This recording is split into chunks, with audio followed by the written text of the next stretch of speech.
nous avons désendetté la commune pour permettre de construire un gymnase, 2 écoles, une crèche, qui sont aujourd'hui des services directs aux Fontenaisiens. Donc, nos finances sont très saines.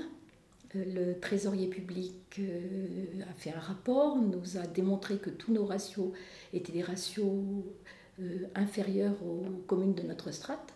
Donc, nous pouvons être fiers de nos finances. Mais surtout, nous avons permis à la ville d'avoir des équipements neufs qui permettront à l'équipe qui viendra de faire autre chose. Donc c'est une bonne chose. Eh bien, nous continuerons à avoir des services pour la ville, automatiquement. L'investissement, les gros investissements ont été réalisés. Donc, quelle que soit l'équipe, eh bien, elle pourra dire qu'elle va se désendetter, puisque l'ensemble des grosses dépenses de la ville ont été réalisées. Donc, nous nous désendetterons naturellement. Mais nous avons les projets de créer un nouveau marché, un espace pour les jeunes. Nous voudrions aussi créer cette maison de l'environnement et du patrimoine. Donc nous allons créer avoir de nouveaux investissements, mais qui sont bien moindres de tous ceux qui ont été réalisés.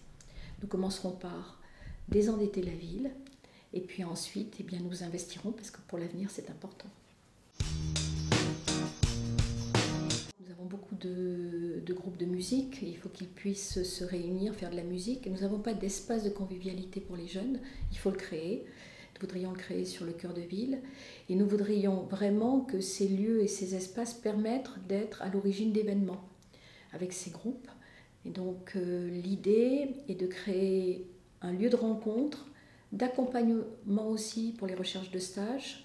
Et puis pour les plus grands, on aimerait avoir une maison de l'entrepreneuriat pour les aider à créer leur propre entreprise. Aujourd'hui, à Fontenay, c'est 3000 Fontenaisiens qui sont dans les associations. On a à peu près 400 bénévoles au service des associations. C'est vraiment l'âme de la ville.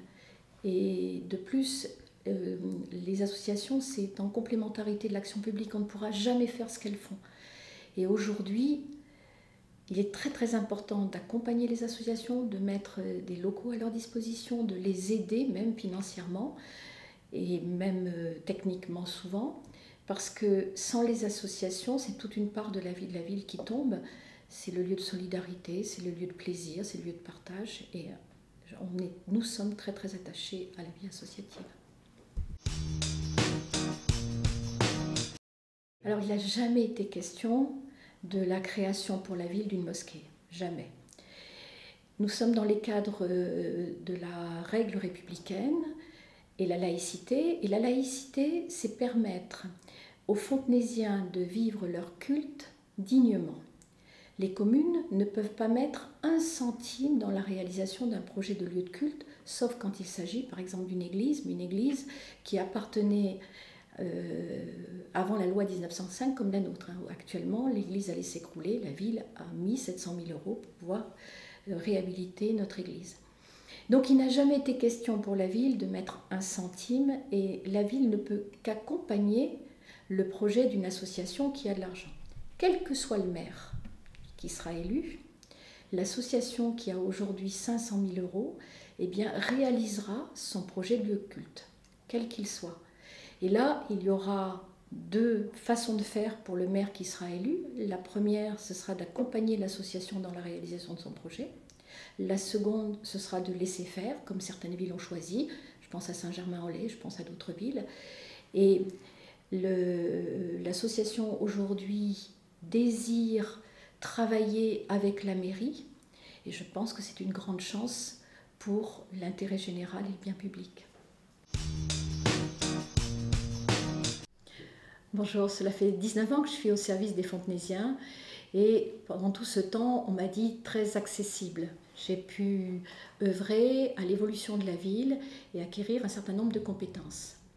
Depuis 2 ans, je suis maire et ce que j'ai apporté pendant ce mandat, c'est la concertation, le contact direct avec les Fontenaisiens. J'ai voulu, il y a 6 mois, aller encore plus auprès des Fontenaisiens parce que je crois en la proximité et à l'échange et parce que je crois que les politiques sont efficaces que lorsqu'ils écoutent et qu'ils partagent. Pendant ces 6 mois, j'ai fait du porte-à-porte. Une équipe s'est montée autour de moi avec des compétences. Elle est à l'image de la ville et elle a aimé ce contact qui lui a permis de créer un projet qui est un projet très très ambitieux pour chacun. J'espère pouvoir continuer à donner 100% de mon temps au service des Fontenaisiens avec l'équipe qui m'entoure.